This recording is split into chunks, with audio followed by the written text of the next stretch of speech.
Olá, meus irmãos, bem-vindos ao canal Ministério Palavra do Senhor. Vamos dar continuidade ao estudo da Bíblia, o livro de Jeremias, capítulos 42 até o capítulo 52, os últimos capítulos. Meu irmão, a gente viu no capítulo 41 que Gedalias, que era aquele governador estabelecido na Nabucodonosor, da terra de Judá, foi assassinado, né? E aí no capítulo 42, os líderes dos exércitos, Joanã, por exemplo, né, filho de Carear, e Jezanias, filho de Osaías, todo o povo dele, toda a classe social, eles foram até Jeremias com uma petição. Por favor, ouça a nossa petição e ore ao Senhor, ao seu Deus, por nós em favor de todo o remanescente. E aqui chamou a atenção uma coisa. Eles falam, não é o meu Deus, é o seu Deus, Deus de Jeremias. É interessante a gente observar o nível de comprometimento espiritual que estava aquela nação, né?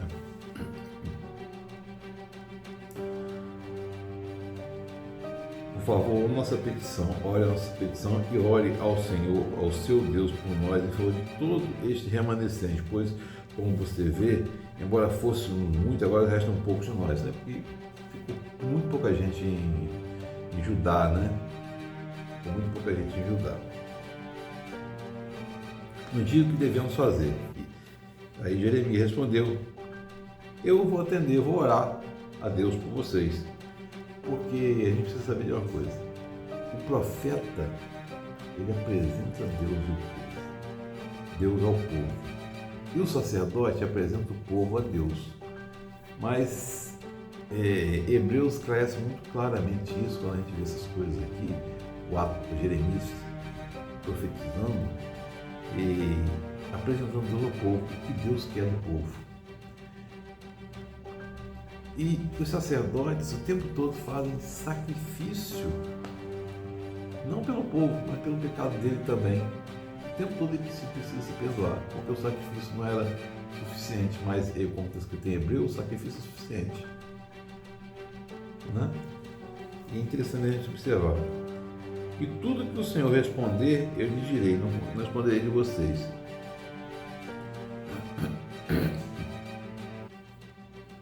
10 dias depois, aí, meu irmão, não é o tempo que o profeta quer, é o tempo que Deus quer. 10 dias depois, o Senhor dirigiu a palavra a Jeremias, né? E ele convoca o pessoal, todo mundo aqui pediu. E a gente às vezes diz, ora, espera 1, 2 dias, acho que é muito. Imagina que o povo nessa aflição aqui, sendo assolado, 10 dias. Tem gente que ora 8, 10, 12 anos, né, meu amigo? A gente tem que lembrar que às vezes o sacrifício que o aprendizado que Deus nos impõe, além de ser para nos fortalecer a fé, é um benefício para a sua futura geração. Né? Temos que entender isso. E Deus nunca vai dar nada que você não consiga suportar. Mas também não será nada fácil, porque senão você não vai aprender. Né? 10 dias depois o Senhor dirigiu a palavra a Jeremias, ele convocou todo mundo que pediu lá, né? Assim diz o Senhor, o Deus de Israel, a quem vocês me enviaram para apresentar a petição de vocês. Se vocês permanecerem nessa terra, eu os edificarei, não os destruirei, eu os plantarei, não os arrancarei, pois muito me pesa a desgraça que eu trouxe sobre vocês. Não tenham medo do rei da Babilônia, a quem vocês agora temem. Não tenham medo dele, declara o Senhor, pois eu estou com vocês, salvarei e libertarei da mão dele. Olha só, que palavra de esperança. Terei compaixão de vocês e ele também lhes permitirá retornar à terra de vocês. Contudo, se vocês disserem, não permaneceremos aqui, iremos para o Egito, Deus aqui está falando, vai para o Egito. E o povo fez o quê? Fez justamente o contrário, foi para o Egito e foi avisado que no Egito eles morreriam pela guerra, pela fome, pela espada. Nenhum deles sobreviverá ou escapará da desgraça que Deus traria sobre eles. Como o meu furor foi derramado sobre os habitantes de Jerusalém, também minha ira será derramada sobre vocês quando forem para o Egito. Vocês serão objeto de maldição e desprezo. Porque não é sobre a terra, é sobre o povo. Então, o povo será alcançado pelo castigo determinado por Deus. Né? Aqui é uma questão de coletividade. E Jeremias, quando acabou de falar isso tudo, Azarias, filho de Ozi, Joanã, filho de Careá, e todos os homens arrogantes disseram a Jeremias: você está mentindo, o Senhor não lhe mandou dizer que não fosse para o Egito, mas é Baruque, filho de Neri, o que está instigando contra nós, para que sejamos entregues na mão dos babilônios. Né? E todos os comandantes levaram todos os remanescentes de Judá que tinham voltado de todas as nações para onde haviam se espalhado a fim de viver na terra de Judá, todos os homens, mulheres, todos. E em Tafra o Senhor dirigiu a palavra a Jeremias, dizendo: pega algumas pedras grandes, à vista de todos os homens de Judá, enterre no pavimento, no barro do pavimento, à entrada do palácio faraó em Táfnis. E aqui, meu irmão, minha irmã, a gente vai ver aqui, interessante de a gente observar, que o que vai dizer cá na frente: assim diz o Senhor dos Exércitos, Deus de Israel: mandarei chamar meu servo Nabucodonosor, rei da Babilônia, e ele colocará o seu trono sobre essas pedras, e ele virá e atacará o Egito. Ou seja, a pedra seria o alicerce para Nabucodonosor colocar o trono dele lá, né? E aí vocês vão observar que ele vai dizendo: ele virá e atacará o Egito, dará a morte aos destinados à morte, o cativeiro aos destinados ao cativeiro. Ninguém escapa da história de Deus, nem eu, nem você, nem ninguém, né? E aqui essas pedras elas então são alicerce para que a Babilônia assentasse seu trono ali, né? Interessante observar aqui também, ele fala assim: pega algumas pedras grandes, viste os homens interno no palácio faraó, né? E ele incendiará os templos dos deuses do Egito, queimará os templos, levará embora os cativos os seus deuses, como um pastor tira os piolhos do manto, assim tirará os piolhos do seu Egito e sairá em paz. Isso é preciso a gente entender que aqui o povo está sendo tratado como desgraça, né? Interessante observar que um dos papiros, né, da cidade de Elefantina, menciona a casa do rei, e aparentemente foi uma moradia mais modesta que o faraó que usava quando ia visitar Elefantina no sul do Egito, né? E aí, meu irmão, o capítulo 44 vai nos mostrar toda a idolatria. A desgraça de Israel e de Judá foi causada pura e unicamente pela idolatria, né? Assim diz o Senhor dos Exércitos, Deus de Israel: vocês viram toda a desgraça que eu trouxe sobre Jerusalém e sobre todas as cidades de Judá. Estão em ruína, desabitados por causa do mal que vocês fizeram. Seus moradores provocaram a minha ira, queimando incenso, prestando culto a outros deuses. Nem ele, nem vocês, nem seus antepassados jamais conheceram. E dias após dias eu enviei os servos, os profetas, que disseram: não façam abominação do festival, mas eles não me ouviram. E aqui a gente viu que a desgraça da idolatria. Meu irmão, a idolatria está tudo quanto é desgraça. Tudo está desde o derramamento de sangue, a justiça social. É diferente hoje, não é? Os homens idolatram a si mesmos, os homens idolatram seus poderes, que acham que têm, idolatram riquezas. Nem Deus quer idolatria. Nem Deus quer idolatria, Deus quer amor, né? E a gente vai ver o tempo todo aqui que o povo não se arrepende. O povo quer se justificar, mas não se arrepende. Justificação é diferente de arrependimento. E aí vai mandar mensagem a Baruque, né? Mensagem a Baruque dizendo assim: no 4º ano do reinado de Joaquim, filho de Josias, rei de Judá, depois que Baruque, filho de Neri, escreveu no rolo as palavras, aquele rolo que eles foram queimados, né? E teve que reescrever, o Senhor acrescentou tristeza ao meu sofrimento, estou exausto de tanto gemer e não encontro descanso. palavras. Mas o Senhor manda dizer, assim diz o Senhor, destruirei o que edifiquei, arrancarei o que plantei. Então você deveria buscar as coisas especiais para você, não as busque, pois está aí desgaste sobre toda a humanidade, diz o Senhor. Interessante a gente observar isso. Se ele determinou, por que ia buscar algum valor especial? Acaso nós somos melhores que alguém?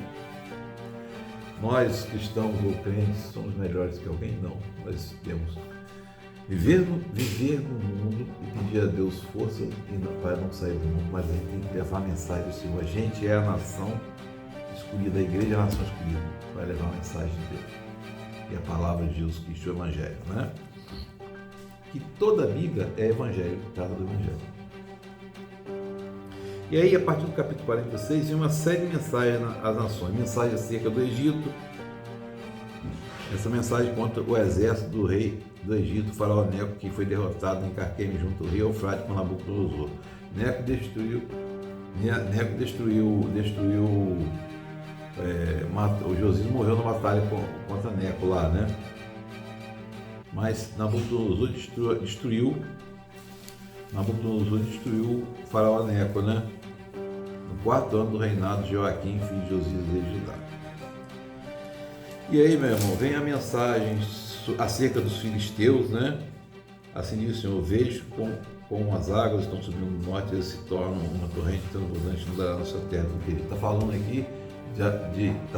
aqui de inundação, não está falando do cerco aqui, que Nabucodonosor vai impor aos filisteus. E fala aqui, interessante da gente falar como as águas vêm subindo, porque esse povo filisteu era um povo marítimo, né? Eles eram um povo marítimo, né? Depois fala acerca de Moabe, Ai de Nebo, depois ficou em ruínas. Toda a destruição aqui ele vai avisando, né? Ele avisa todas essas nações inclusive inimigas de Israel e Judá, né? Acerca dos amonitas também fala: por acaso Israel não tem filho? Será que não tem herdeiro? Por que então será que Moloque se apossou de Gade? Gade era uma das 12 tribos, né? E Moloque era aquele deus pagão lá que os homens e mulheres de Judá e de Israel do norte sacrificavam os seus filhos, queimavam os seus filhos a Moloque. Que coisa terrível, né? Está pregando aqui destruição de toda essa cidade. Acerca de Edom, né? E no final: vocês moram em Dedã, daí me arruindo sobre Esaú na hora de que eu castigar. Por que Esaú? Porque Esaú era o antecedente dos Edomitas, Edom vermelho. Quer dizer, vermelho. Lembra que Esaú era irmão de Jacó, era filho de Isaac, né? Com Rebeca, Jacó e Esaú. E teve aquela briga lá porque Jacó, instigado por sua mãe, roubou a bênção da primogenitura de Esaú, né? Depois a mensagem acerca de Damasco, né? Que era a capital do reino do norte, né? Porém fogo nas muralhas de Damasco. Mensagem sobre acerca de Quedar e Azor, né, meu irmão amigo? Os reinos de Azor, que Nabucodonosor derrotou, se diz o Senhor: preparem-se para ataque em Quedar, destruir o povo do Oriente. Tome suas tendas e rebanhos. E aqui você já percebe uma coisa: tome suas tendas e rebanhos. Era um povo pastoril, né? Israel, quando Deus formou o povo, ele era um povo nômade pastoril e foi para a terra de Canaã, que era uma terra de fertilidade e de agricultura. E Baal e Azará eram os deuses da fertilidade lá. Por isso Deus falou: não se misture com aquele povo, para não haver esse tipo de coisa de idolatria, mas o povo não obedeceu, né? Mensagem acerca de Elão, né? No início do reinado de Zedequias, rei de Judá: quebrarei o arco de Elão e a base do seu poder. Então você está vendo aqui que Elão tinha uma força militar forte, né? Vem a mensagem acerca da Babilônia, meu irmão, minha irmã. Essa é a palavra que o Senhor falou para fazer Jeremias acerca da Babilônia, da terra da Babilônia. Anunciem e proclamem entre as nações, ergam o sinal e proclamem, não escondam nada. Digam a Babilônia foi conquistada, a Babilônia foi conquistada e foi várias vezes, inclusive, né, por Ciro da Pérsia. Ciro conquistou, né? E coloca assim, Marduk está apavorado, as imagens da Babilônia estão sendo humilhadas, os ídolos apavorados. É que ele usa a simbologia que os ídolos apavorados, não é que os ídolos tenham medo, porque os ídolos não existem como personalidades vivas, são coisas mortas criadas pelo meu irmão e minha irmã. O ser humano não cria nada, ele descobre porque ele é criatura e não criador. Ele é criatura e não criador. Por exemplo, antigamente a hanseníase, a lepra, ou lepra, foram curados, era um milagre. Deixou de ser milagre? Não. Continua sendo milagre, porque Deus deu através de ciência um vetor para o cumprimento do seu propósito. O quê? A cura. A cura o homem criou? Não, o homem descobriu que ela já estava aí, né? E ela fala assim, ainda fala, Israel é um rebanho disperso e afugentado. Primeiro devorado foi o rei da Síria, né, Israel do Norte. E o último a esmagar suas ossos foi Nabucodonosor. Portanto, disse o Senhor do Exército, castigarei a Babilônia. E quando Deus fala para o povo, os exilados, construir casa, ter filhos, não era para que não diminuísse o povo. Era uma forma de manter relacionamento entre o povo, mas também para esse povo mostrar aos babilônios um único Deus, o Deus vivo. Babilônia foi castigada e foi destruída, nunca mais existiu, assim como a Síria, e nem aquelas terras todas que foram faladas aqui atrás. Por quê? Porque não ouviram a palavra do Senhor, né? Os achados arqueológicos estão aí para isso, para comprovar isso tudo, né? Vejam, vem vindo do norte um povo, uma grande nação, muitos deles se mobilizam desde o conflito da terra, né? Porque a gente vai vendo. O capítulo 51 também fala da destruição da Babilônia. Vem o vento destruidor contra a Babilônia, contra o povo de Lebe e Camai. Enviarei estrangeiros para a Babilônia, a fim de peneirar, e devastar a sua terra. Né? E aqui vai incluir o rei dos Medas, né? Vai incluir o rei dos Medos, persas. E a Babilônia, meu irmão, era tão abominável que era chamada a mãe das prostitutas. Isso é para você ter uma ideia. A mãe das prostitutas. O capítulo 52 vai narrar, que é o último capítulo, justamente a queda de Jerusalém. Zedequias, quando tinha 21 anos, se tornou rei e reinou 11 anos em Jerusalém, né? E aí ele fez o que o Senhor reprova. O último rei piedoso foi Josias, né? Ele fez o que o Senhor reprova, assim como fez Jeoaquim. Aí o Senhor havia sido provocado em Jerusalém, em Judá, de tal forma que teve que tirá-lo de sua presença, né, meu irmão e minha irmã? Eis ele que se rebelou contra o rei da Babilônia, né? Foi levado cativo, seus filhos foram assassinados e teve os olhos furados, né? Que coisa terrível. Que coisa terrível. E Joaquim, que foi o rei anterior, foi no 37º ano do exílio do rei Joaquim. Hoje ele estava 37 anos no exílio já, para vocês terem uma ideia. Foi no ano em que Evil Merodach tornou-se rei da Babilônia e libertou Joaquim, rei de Judá, da prisão no 25º ano, quinto dia do 12º dia do mês, né? E aqui libertou, tirou a roupa da prisão, e esse rei viveu lá até morrer. Comeu na mesa do rei até morreu. E ele recebia o favor e a pensão diária até os dias da sua morte. Coisa terrível. Coisa terrível. E a gente encerra assim o estudo do livro de Jeremias, que é um livro de dores e profecias, e é um livro para a gente refletir profundamente sobre essas questões, nossas questões atuais, inclusive, né, meu irmão, minha irmã? Questões que a gente vai vendo no nosso dia a dia, né? Que o Espírito Santo de Deus esteja sobre nós, nos confortando sempre e nos iluminando. Amém.